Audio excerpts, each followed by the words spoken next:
Hello and welcome to Big Orbit's Cardfight Vanguard weekly update. My name is James and today I'll be going through the cards shown throughout the past 7 days. First up, Regalia gets a triple R stride with ultimate Regalia of Almighty Minerva. Her first ability is Act Vanguard Circle to once per test 3 cards with Regalia in its card name. Choose a face down card with the same card name as this unit from your G zone and turn it face up. This unit gets plus 10,000 power and plus 1 drive until the end of turn. So we're already off to a good start with this card, but it gets even better with her second skill of Auto Vanguard Circle once per turn, Generation Break 3, Soul Blast 6 cards with Regalia in its card name, and choose a card from your hand and discard it. When this unit attacks, you may pay the cost. If you do, at the end of the battle, stand all units with Regalia in its card name, and this unit gets drive -3 until the end of the turn. This is an incredible skill, as for Genesis, this cost is very cheap, and you get 3 more attacks in, including another Vanguard attack that will still get 1 drive so long as you've used the first skill.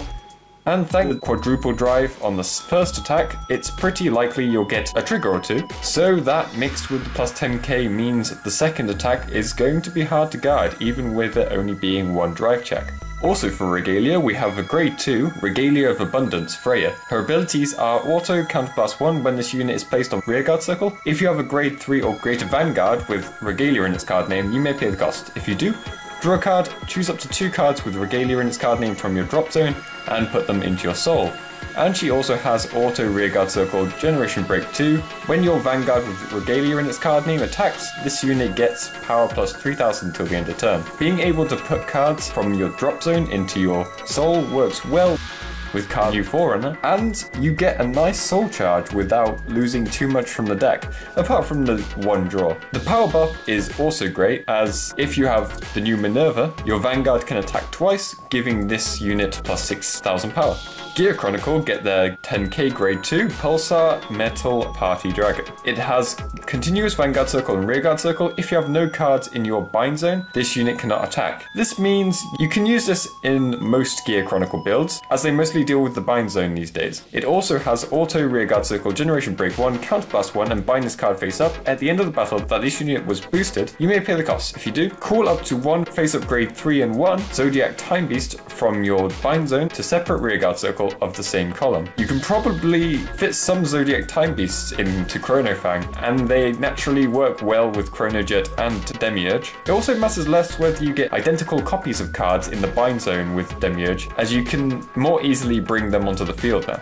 Gyze is finally with us, and he is the first double-sided card in Vanguard. His first form, Neon Gyze, has several abilities. The first one is Auto, when this unit is ridden, put this card into your G zone. It does not count for Generation Break. This sorts out the problem most games have with double-sided cards. Then it has continuous G zone, the power increase from your trigger effects change to choose up to 1 0th dragon from your G zone and bind it face up.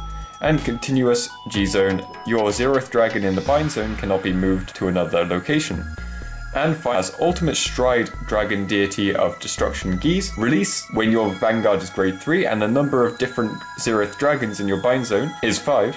Stride step, choose a card with the same card name as your Vanguard and discard it. Remove all other cards on your circles in your soul and G zone. Turn this card face down and stride it on Vanguard Circle. It cannot get triggers for defense, but if you build a defensive deck around this card, you can probably live long enough to see the other side of Gyze, and once you do, it will be glorious. His second side is Dragon Deity of Destruction Gyze. The first skill is Auto. When this unit is placed on Vanguard Circle, choose 5 0th dragons from your bind zone and call them to separate Rearguard Circle. So you will get to fill your whole field with 0th dragons. Then he has continuous Vanguard Circle. You cannot ride and call Rearguards other than 0th dragon. All of your units do not return to their G zone and are unaffected by any influence other than this card and your Guardians. Your Rearguards cannot be attacked. And finally, the payoff. Auto Vanguard Circle. At the beginning of your turn, deal 1 damage to your opponent's Vanguard for each 0th dragon on your Rearguard Circle. Now, Gyze is a Cray Elemental, so you can use this in any deck. There are small amounts of ways to mess with Gyze, such as Link Joker forcing you to call locked cards from hand over the 0th dragons, but chances are you'll still be dealing damage with the last ability. And you stay on 30,000 defense, making it very hard for your opponent to hit you once you've managed to stride. With so many cards having quad drive and rescue existing, you shouldn't have too much trouble getting those 5 triggers. And do bear in mind that you can stride into this even if your opponent stays at grade 2. Gyze is a really fun card that can be used by any deck, so it's nice to have this flexibility with such a big card. Dragfencer Dagda is a grade 2 for Shadow Paladin. He has auto Rearguard Circle, Generation Break 1, Ritual 5, Counterblast 1, and choose a grade 1 or less on your Rearguard Circle and retire it. When this unit attacks a Vanguard, if you have a Vanguard with Deraad in its card name, you may pay the cost. If you do, search your deck for up to 2 grade 1 cards, call them to separate Rearguard Circle, and shuffle your deck. This is a really good superior caller, fuels further ritual abilities, and gives you another column to attack. With the grade 1s Shadow Paladin has been getting lately, you should be able to make a column with a decent amount of offense. Draglancer Deraad is similar to Swordbreaker Angel, but has a higher base power. Her skill is Auto Ritual 1, Soul Blast 1. When this unit is placed on Rearguard Circle from your deck, if you have a Vanguard with the Ritual ability, you may pay the cost. If you do, draw a card. Having a Ritual Vanguard isn't hard for a Luard deck.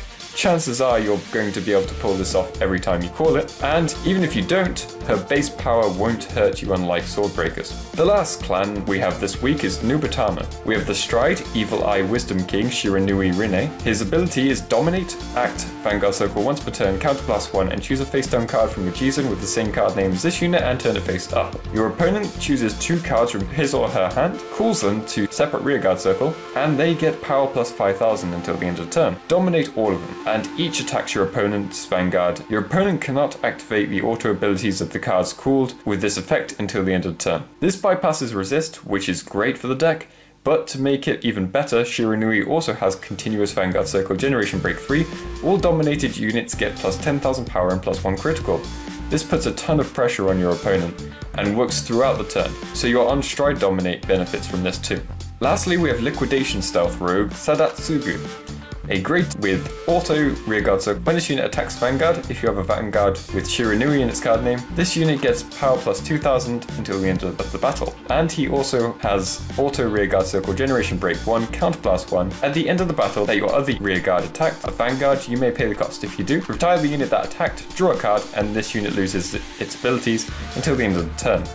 This means you can retire a card that you dominated and draw a card off it. Retiring your opponent's stuff is a bit of a double-edged sword, but if you know they have more, or that you'll be able to give them more rear guards next turn, then that draw is too good to miss out on. And that is everything for this week. There were less cards than usual, but a good portion of them were high rarity, so that's pretty good. And Gyze is pretty impressive too. I personally think Gyze is really good. Some people are thinking he's not going to be good because triggers are a bit luck based. However, I think it's easier than people are thinking. And once you do that, you're in such a good spot that you're going to win 90% of the time. But feel free to leave your ideas of how good Gyze is going to be in the comment section below. I'd like to see them. And be sure to check out next week when I'll be going through the card shown throughout the next 7 days, which let's hope it's something like Gastile or something, because we haven't seen him despite him being known about for a long time. So I hope to see you next time. Bye!